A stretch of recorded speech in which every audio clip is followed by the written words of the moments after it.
Yes,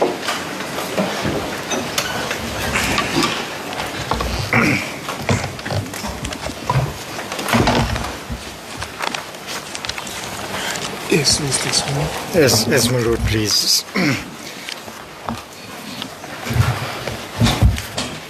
Yes, you may Lord, proceed. may the witness be reminded he's still on his Yes. oath. Mr. Kanyangala, you're still under oath. Now, Mr. Kanyangala, before I leave the first November 2019 meeting, can I again refer you to Z46?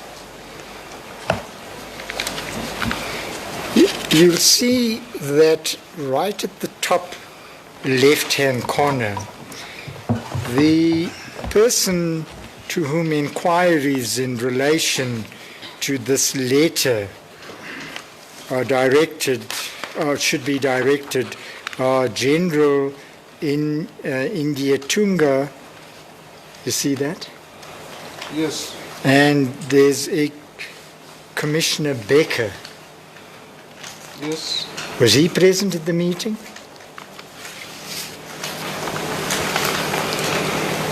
This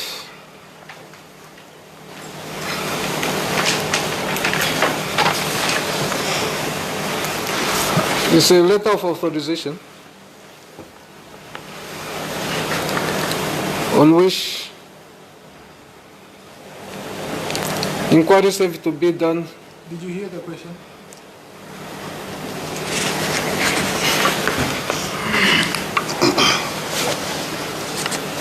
Yes, my lord, I heard the question. Okay.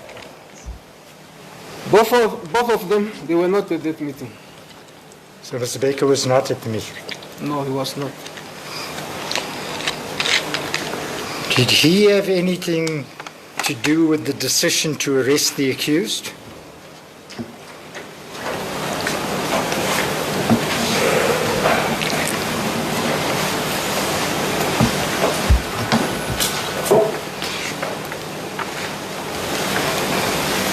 He was not having a decision there. No, I understand he was not present at the meeting. Yes, he was not present. I'm asking whether he had anything to do with identifying who should be arrested.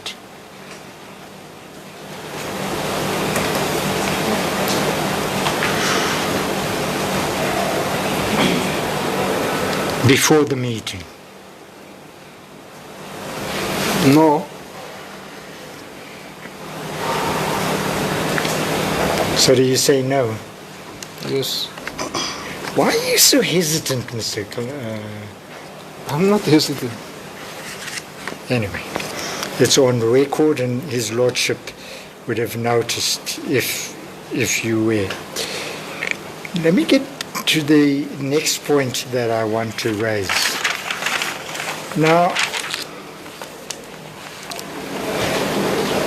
you recall that when you gave evidence about the appointment of Mr. James Hatukulipi as the chair of the Fiscal Board, and you said it was unprocedural. You remember that evidence? I think it was very early on in your examination in chief. You remember that? Yes, I remember. Okay, now, you might remember his lordship said, don't tell me it's unprocedural. Tell me what the law is. Tell me what decisions were taken. And then indicate to me why you say it's unprocedural. You remember that? Yes, I remember. Okay. So now, remember, the part that I am dealing with is the contention by applicants 1, 2, and 3 that the investigations into poker-related matters was unauthorized. It was authorized in the provisions of the Anti-Corruption Act. Okay. Now, I have a different contention, and I want to persuade His Lordship that my contention is correct. But I'm going to follow the approach that His Lordship indicated should be followed when a contention or allegation of that nature is made. And I'm going to now say to you that the next part of my cross-examination is going to consist of the following, is to ask you to look at certain provisions of the Anti-Corruption Act and to place those on record, and then to look at how you acted in terms of securing of the warrant, and then later on to argue why it was unauthorized. So let me just begin first with the Anti-Corruption Act. But before I do that, I just want to ask you if you're aware that the establishment of the Anti-Corruption Commission is in fact authorized or sanctioned by the Constitution of Namibia. You're aware of that?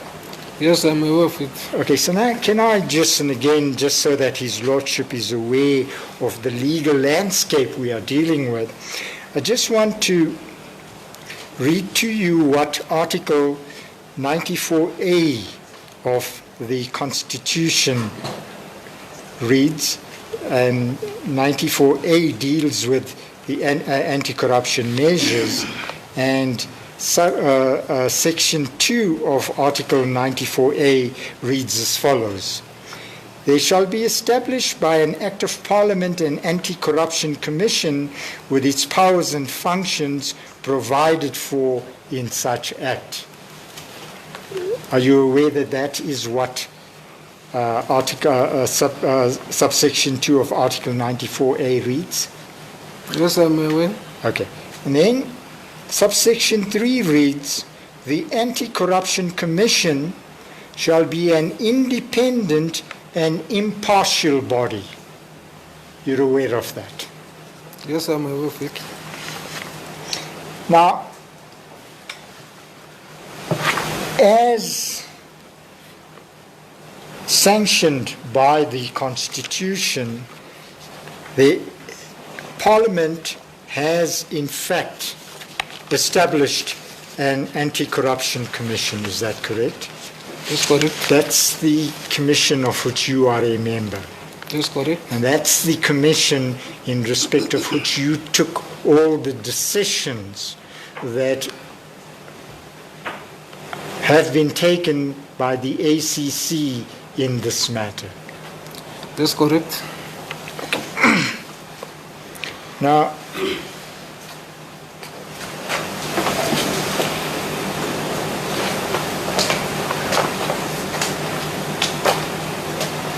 Lord, to make things easy, and again, so that your Lordship can follow, and to follow the procedure your Lordship has indicated, and I know it's a bit tedious, I'm going to deal with those provisions, and for that purpose I've made copies of the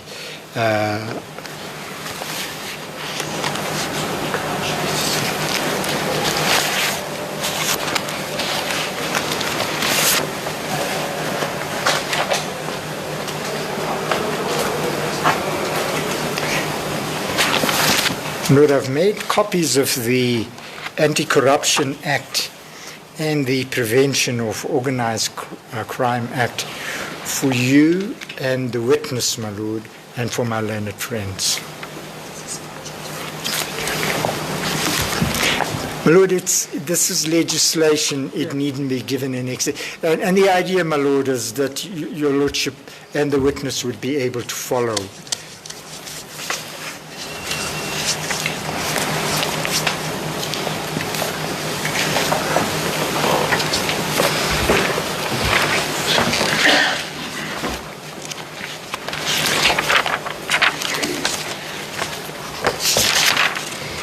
Now,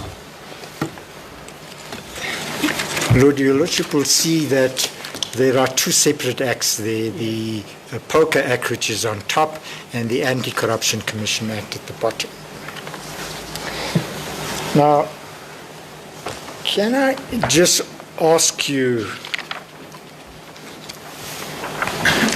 to look at the first page of the Act, just before the arrangements, before the index, which sets out the arrangement of the sections. Do you have that, Mr. Kanyangela? Yes, I have it. Okay. Now, Parliament says, Act, this is to establish the Anti-Corruption Commission and provide for its functions. Do you see that? Yes, I see. Okay.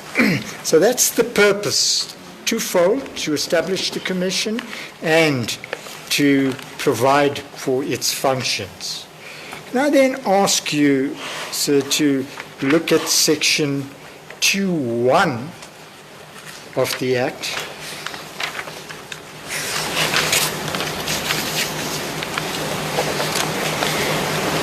And that reads, and you just confirm to me whether that's correct or not, there is established an independent and impartial body known as the Anti-Corruption Commission with such powers, functions and duties as are provided for in this Act or any other law. Yes. You accept that that's what section 2.1 says, sir? Yes, correct. Okay. And then section 3 sets out the functions of the commission, and I just want to alert you to 5 of these functions. The first one being 3A, to receive or initiate and investigate allegations of corrupt practices. Do you see that? Yes. Okay. Now, can I ask you to please look at the page before, which deals, which starts off with chapter 1, which is the definition part of the Act. The page before the page you were looking at, Mr. Kanyangela? Yes. Okay. And you'll see not right at the bottom, 2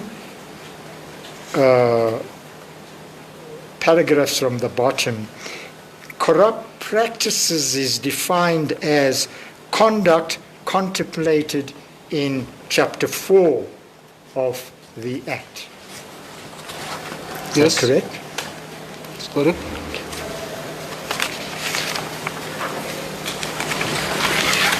And then 3B reads, to consider whether an investigation is needed in relation to an allegation, and if so, whether the investigation must be carried out by the Commission or whether the matter should be referred to any other appropriate authority for investigation or action. You accept that that's what 3B provides? Yes, I accept. All right, and 3C provides to consult, cooperate, and exchange information with appropriate bodies or authorities. Do you see that? That's the first part of 3C. Yes, I'm following. Okay. And then 3D provides to assemble evidence obtained in the course of its functions and to furnish, Roman 1, to any appropriate body contemplated in paragraph C, or 2, Roman 2, to the prosecuting authority or any other suitable authority of another country upon a formal request, evidence which may be admissible in the prosecution of a person for a criminal offense or which may otherwise be relevant to the functions of that authority. That's what D provides, sir? Yes. And can I ask you to look at H, which is on the next page? And remember, these are the functions again. It says one of the functions is to do anything else that the Commission is required or authorized to do under this Act or any other law, or which is necessary or expedient to do for achieving the purpose of this Act. See that? Yes. Now, those are the functions of the ACC as set out in the Act. But not all, just as you read them. I beg your pardon? I said these are not the only function, because you jump some of them. No, I understand. Besides, is there any function you want to refer His Lordship to that is relevant for this case? Yes. Yes. I want to refer to function 3E. Yes. And that reads, to investigate any conduct of a person employed by a public body or private body which in the opinion of the Commission may be connected with or conducive to corrupt practices, and to report thereon to an appropriate authority within the public body or private body. Yes, correct. Any other provision you want to refer to? I want to refer to section 28. No. Please, Mr. Kanyangela, I'm asking the questions. I'm going to come to that at an appropriate time. I was only want to refer to this. Sorry? With regarding to the functions of the Commission, I'll just refer to 3E. 3E? Yes. Okay. Then, I want you to look at section 13, which I've already referred you to. I want you to look at section 13.1, first of all. It says, among the staff members referred to in section 12, and this refers to staff members who would be required to perform functions in terms of as directed by the Commission. It says, among them, the Director must appoint persons to be investigating officers for the purposes of this Act. Is that correct? Yes, correct. 13.1. And then 13.2 says, an investigating officer, A, has such powers, functions and duties as may be provided for by this Act or as may be delegated or assigned to the investigating officer by the Director. Yes, correct. And hence B reads, investigating officer must exercise such powers, perform such functions, and discharge such duties in compliance with the directions or instructions as may be specified orally or in writing by the Director, the Deputy Director, or any other staff member of the Commission superior to him or her in rank. Yes. Okay.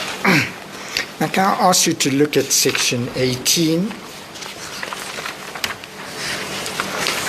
And this falls under the chapter that deals with investigation of corrupt practices. You see that? It's Yes. okay. Now, section 18, subsection 1 says, the Commission must, and paragraph A says, receive information furnished to it by any person who alleges that another person is engaged, has or is engaged or about to be engaged in a corrupt practice. See that? Yes, I see. And then B, examine each alleged corrupt practice and decide whether or not an investigation in relation to the allegation is warranted on reasonable grounds. That's what section 18.1a and b provide. Yes. Okay. Then can I ask you to look at 18.3? It says, if the Commission decides that an investigation in relation to the allegation is warranted on reasonable grounds, it must decide whether the investigation should be carried out by the Commission or whether the allegation should be referred to another appropriate body, authority for investigation or action. That's what 18.3 provides? Yes. Then can I ask you to look at 18.4? It says, for the purposes of performing the functions under this section, the Commission may, A, make such preliminary inquiry as it considers necessary, and B, consult any other appropriate authority. Yes. Can I ask you just, and I know, but I just want to understand where we're going to. Was a preliminary inquiry done in regard to this matter?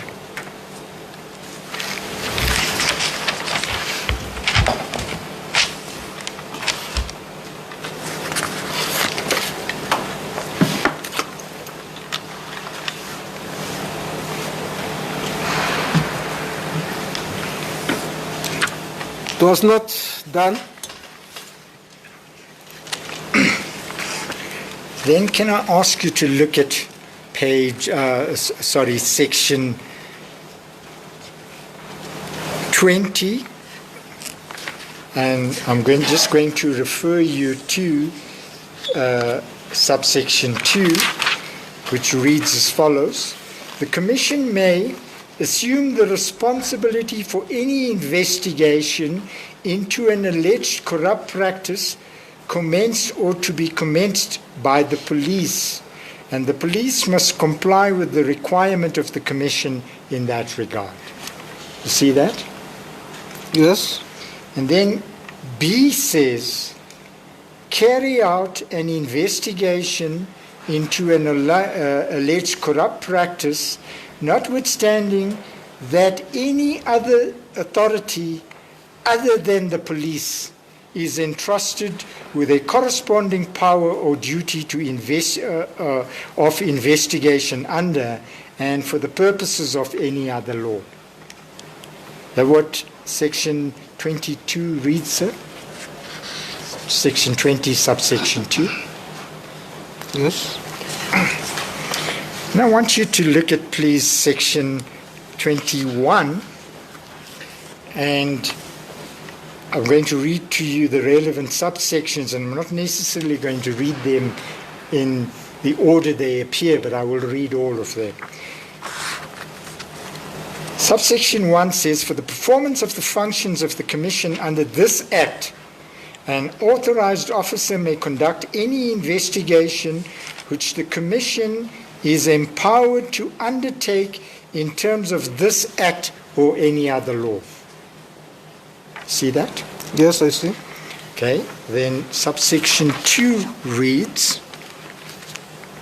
upon initiating or receiving a complaint which in the opinion of the Director warrants investigation on reasonable grounds, the Director must cause the complaint to be investigated as quickly as practicable. That's what it reads. Yes. Now I just ask you, and I'm just so that I don't have to keep coming back to small things. This investigation started in 2014, is that right? Not in this particular matter.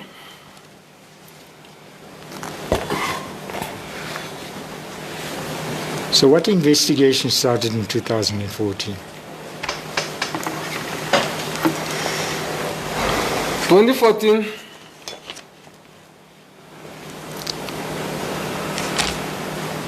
there was a report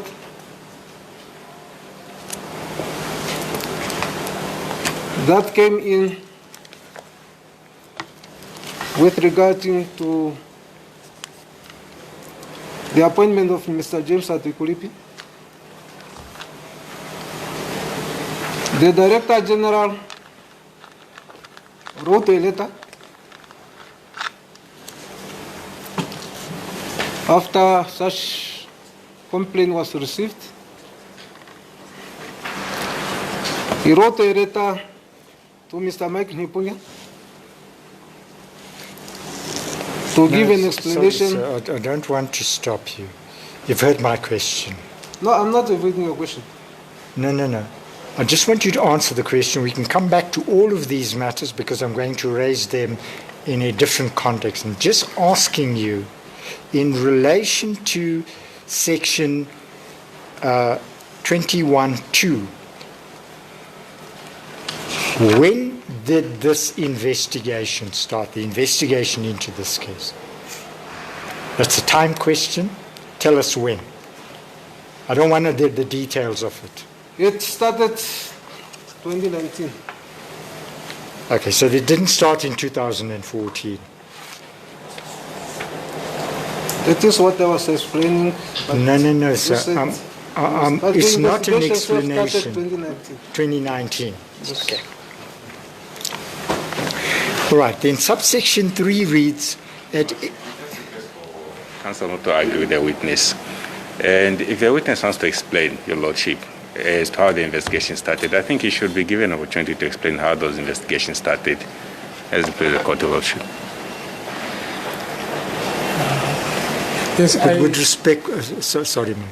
Okay.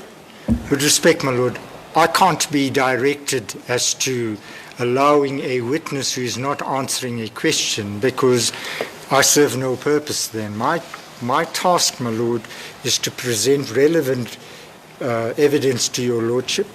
My learned friend would get his chance in re-examination and the witness can take a week to explain. But I am entitled, my lord, to say, when did it start? I don't want the details, I just want a date. That's my role as a cross-examiner to present to your lordship relevant evidence.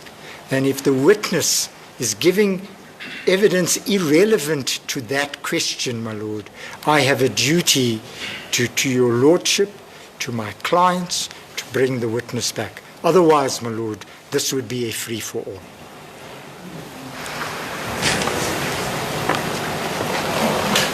Yes, you. Objection overruled. You may proceed. Yes, my lord, please. Subsection 3 of section 21 reads, at any time during an investigation, the director may designate one or more authorized officers to assist the authorized officer conducting the investigation. That's what section 21.3 says. Yes. Now, just for the purposes of this, were you designated as an authorized officer in terms of section 21.3 for the purposes of this investigation?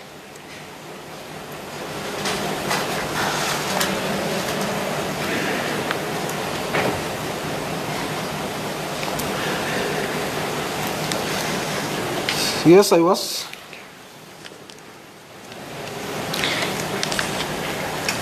And did the director designate the other officers, Mr. Olivier and Mr. Kluter, to assist you?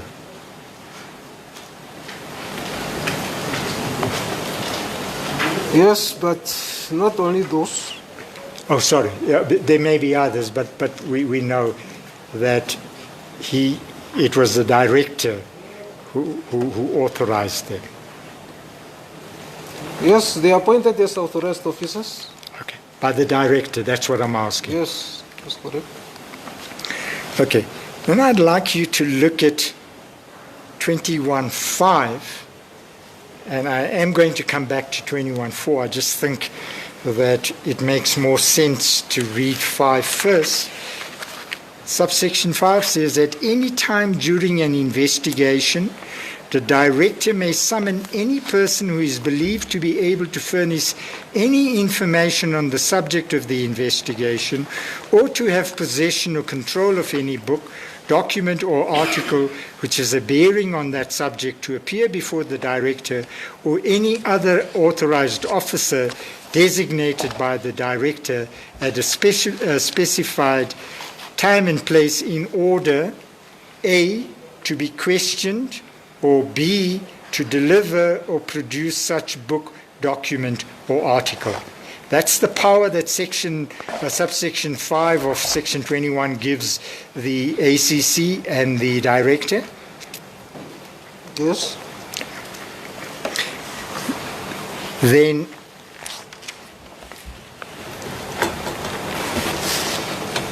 subsection 6 says the director or other authorized officer before whom a person appears in terms of subsection 5 may A, require that person to furnish the information under oath or on affirmation, and B, administer an oath to or accept an affirmation from that person.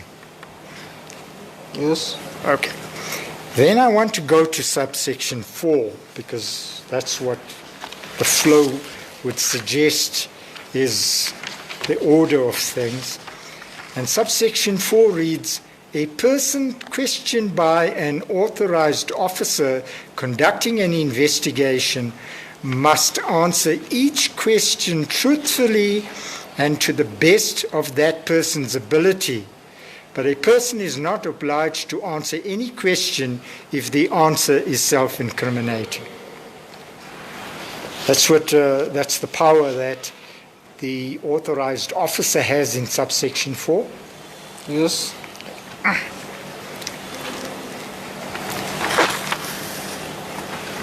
Did you use that power in this case? Yes. As against the accused?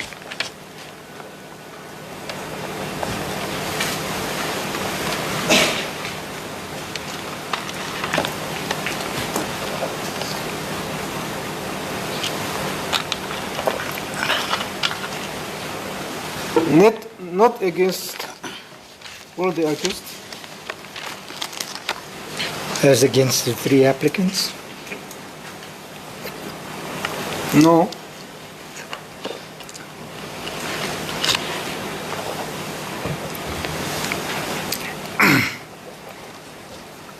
All right, now can I then ask you to look at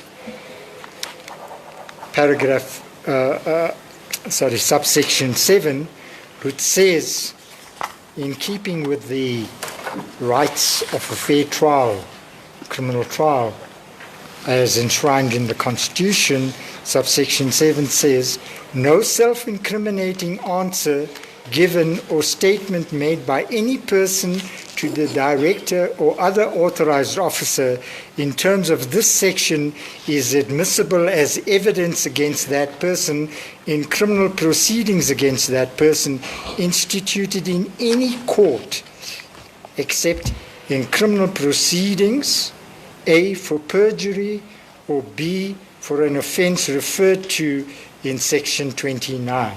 That's what it reads? Yes.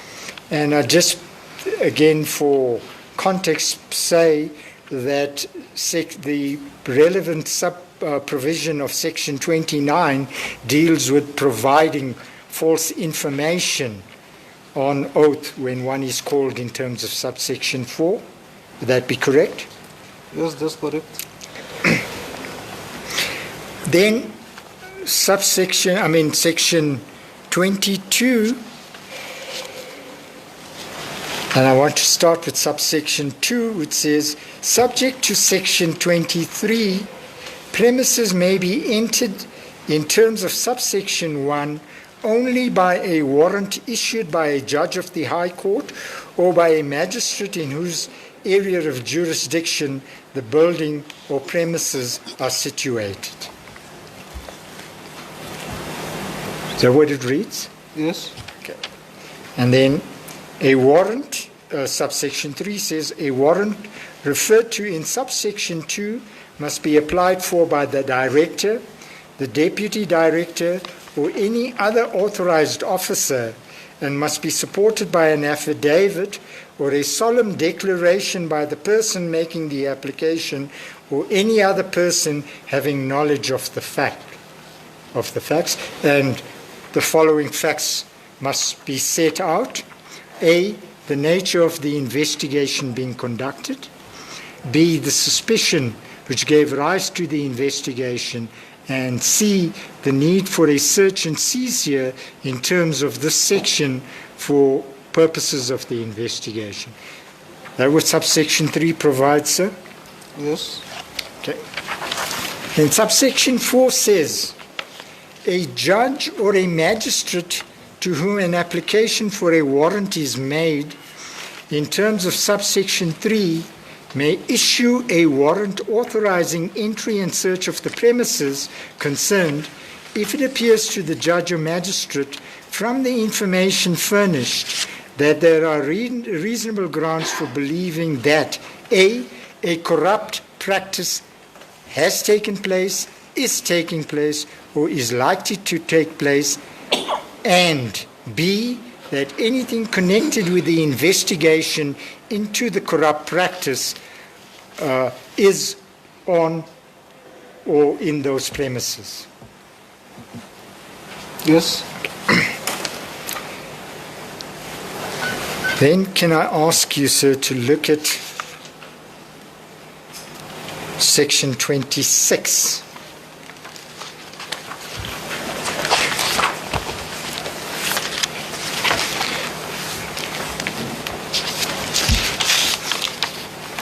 And I just want to say to you, Mr.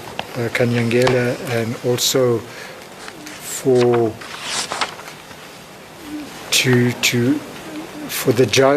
the learned judge to appreciate why I'm not asking about all the sections. I'm just dealing with the sections of the Anti-Corruption Act that are relevant to our case. Now, section 26(1) says, if in the course of an investigation into an alleged corrupt practice, the director is satisfied that it could assist or expedite the investigation, the director may, by notice in writing, require any suspected person to furnish a statement in writing, Roman 1, enumerating all movable or immovable property belonging to or possessed by him or her in Namibia or elsewhere, or held in trust by him or her in Namibia or elsewhere. And then there are specific things that are said there. But is that the power that section 26(1)(a) gives to the director? Yes. Was this power used in this case? It was not used.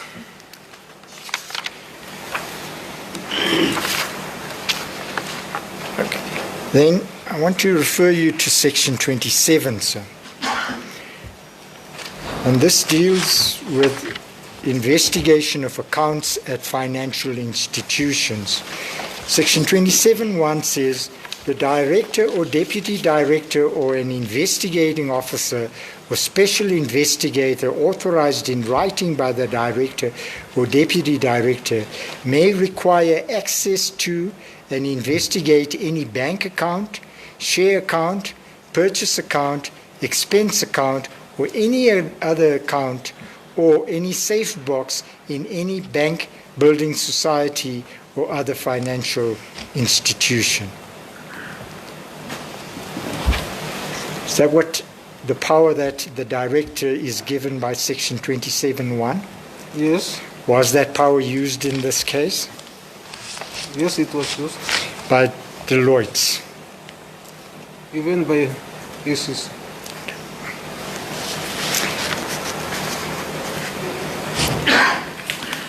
Now, section 28, sir, deals with the powers of arrest. Section 28(1) says, an authorized officer may, without a warrant, arrest any person whom he or she reasonably suspected has committed or is about to commit an offense under this act. That's the power that you have in terms of Section 28.1. Yes. In this case, you had that power. You were the authorized officer. Yes. You didn't use this power in this case?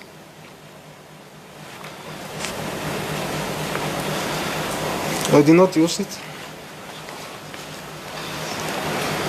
And then just in fairness, it also says, Section 28.2, if during an investigation of a suspected offense under this act, another offense is disclosed, the authorized officer may, without a warrant, arrest a person if he or she reasonably suspects that the person has committed the offense and that such other offense is connected with or was either directly or indirectly facilitated by the suspected offense under this act. Yes. And then subsection 3 says, a person arrested must be taken forthwith to a police station to be dealt with in accordance with the Criminal Procedure Act.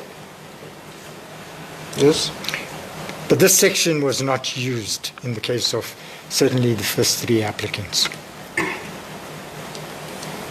The section was used. Section 28 was used. I thought you said it wasn't used.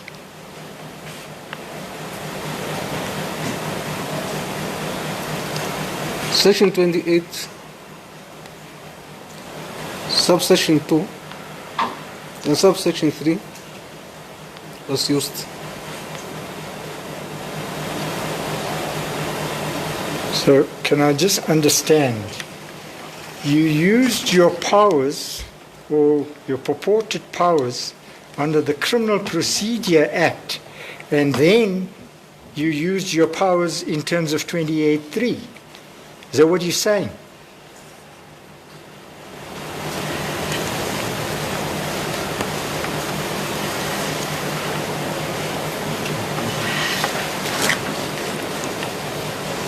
Maybe can you just rephrase what I really can't catch what you are trying me to explain. Yes. No, Mr. Kanangela, I want to be fair to you because the idea is not to embarrass you or whatever. This is a question of legality. It's a question of have the authorities acted within the ambit of the powers that the Constitution and different acts of Parliament give them. So when I ask you these questions, I need to know which power you used when, because if you used a power that could not be used in those circumstances, then I will be able to argue to His Lordship that those processes were unlawful or certainly unprocedural. So remember, I asked you, so I'm just trying to explain to you the context in which I asked about subsection 3. See, I said to you, in terms of section 28.1, you could, without a warrant, arrest a person whom you reasonably suspected of committing an offense under the Anti-Corruption Act. Yes. Right. Now I'm saying you had that power. Then you remember I asked you immediately after that, but you didn't use that power in arresting the applicants. Yes. Okay. Then I told you what subsection 2 says and what subsection 3 says. And I said to you, a person arrested in terms of section 28 must be brought to the police station in terms of the Criminal Procedure Act. Yes. But that couldn't apply in the case of the accused because section 28.1 was not used. But you are saying subsection 3 was used. I will say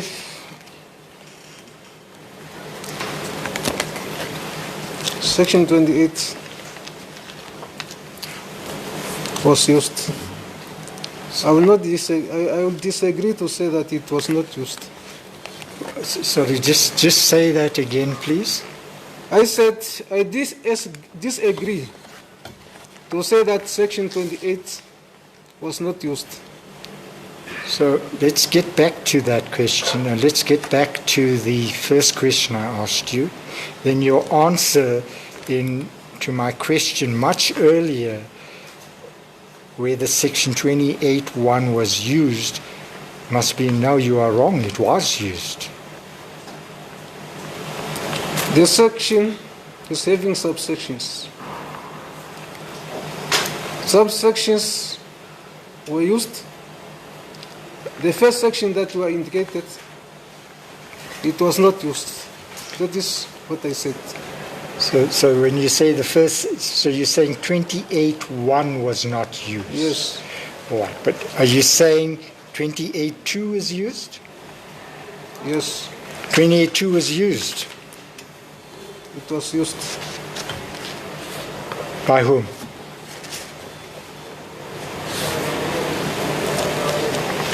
Part of it was used, although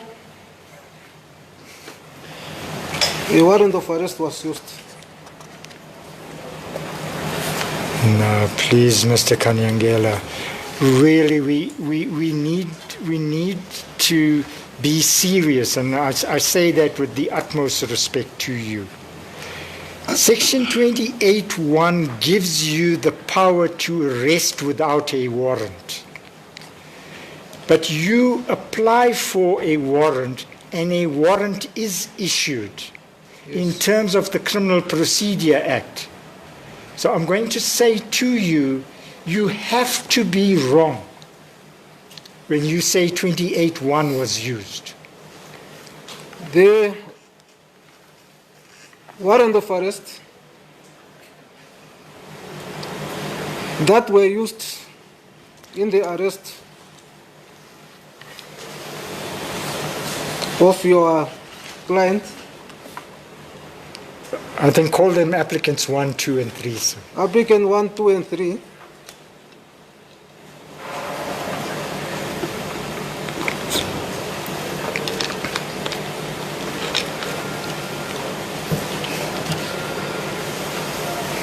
was applied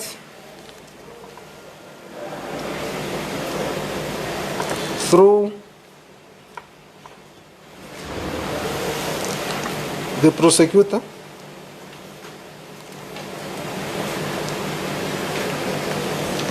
and that is what have led for them to be issued out in terms of that of the Criminal Procedure Act.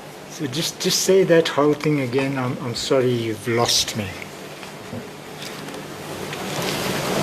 I said the warrant of arrest, they were applied, or a statement was given. By which was- you. By you. Yes. Yes.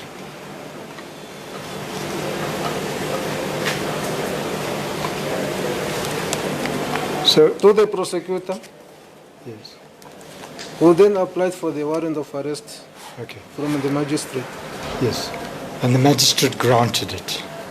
Yes. So can I now ask you, when the accused were arrested on the 27th, and that includes the 3 applicants whom I represent, when they were arrested on the 27th, in terms of which statutory provision were they arrested?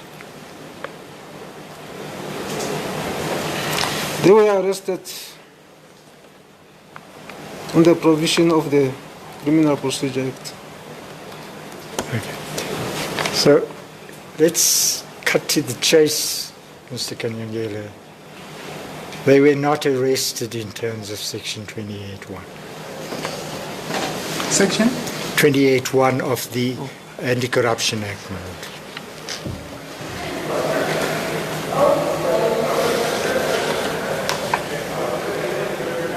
No.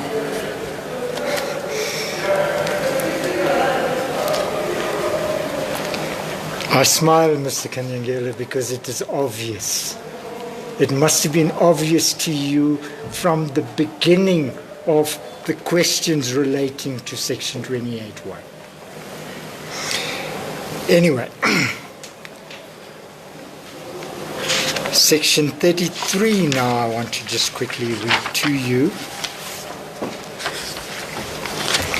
And Section 31.3, I beg your pardon. Section 31 is what I want to read to you. Section 31.1 says, if upon completion of an investigation by the Commission, it appears to the Director that a person has committed an offence of corrupt practice under Chapter 4 or any other offence discovered during the investigation, the Director must refer the matter and all relevant information and evidence assembled by the Commission in connection with the matter to the Prosecutor General. That's what Section 31.1 says. Is that correct? Yes, it's correct. Okay.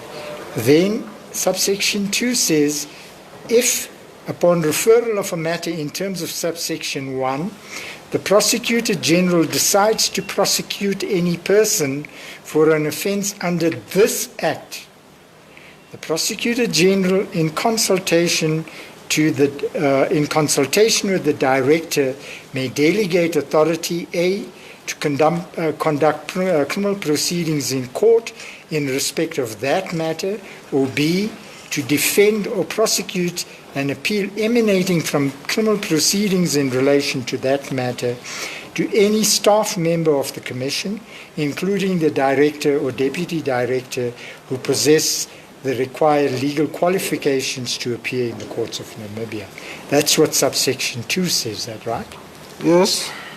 Then subsection 3 says, a person to whom authority is delegated under subsection 2 exercises the powers under that authority subject to the control and direction of the Prosecutor General. Yes. Now, can I just in general say that subsections 2 and 3 were not utilized by the Prosecutor General in this case, because the prosecution is being conducted by my learned friends who sit on the right-hand side. Is that correct?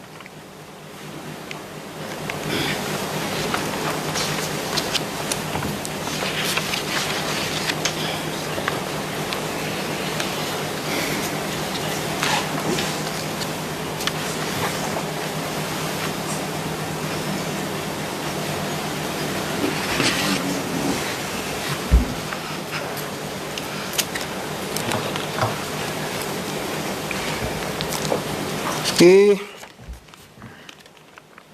Your learned friend, I think,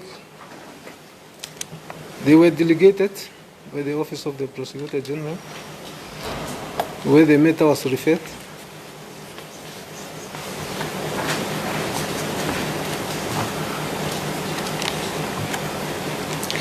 Okay.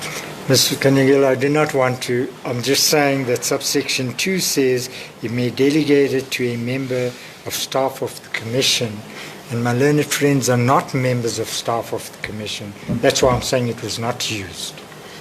I'm not saying they're not authorized. They are authorized. I accept that.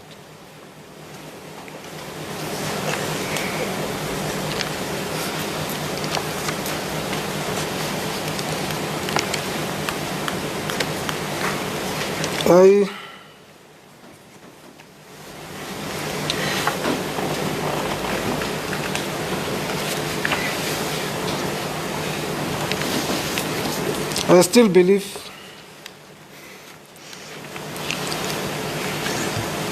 We've gone back to church. that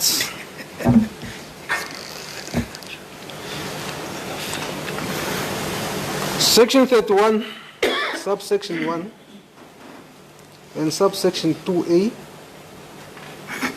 was used. Okay.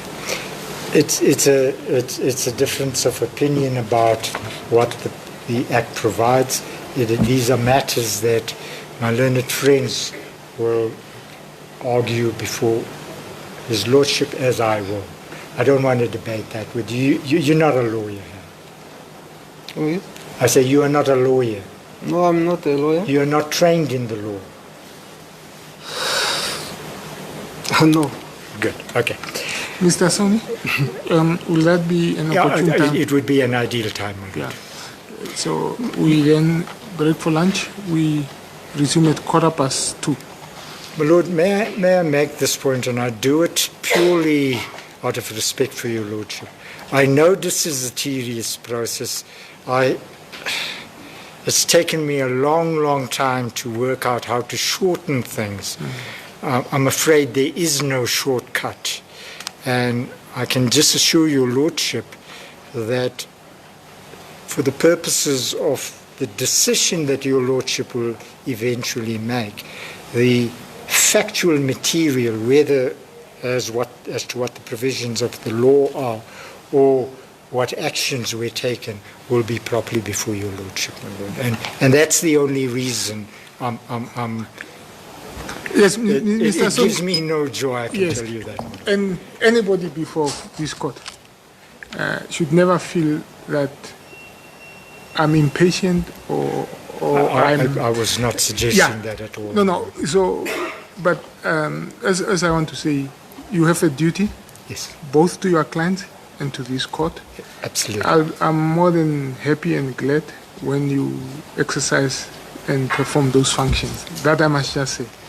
Whatever I'm it indebted takes. to you. I'm indebted to you. All right. Court will then rise until.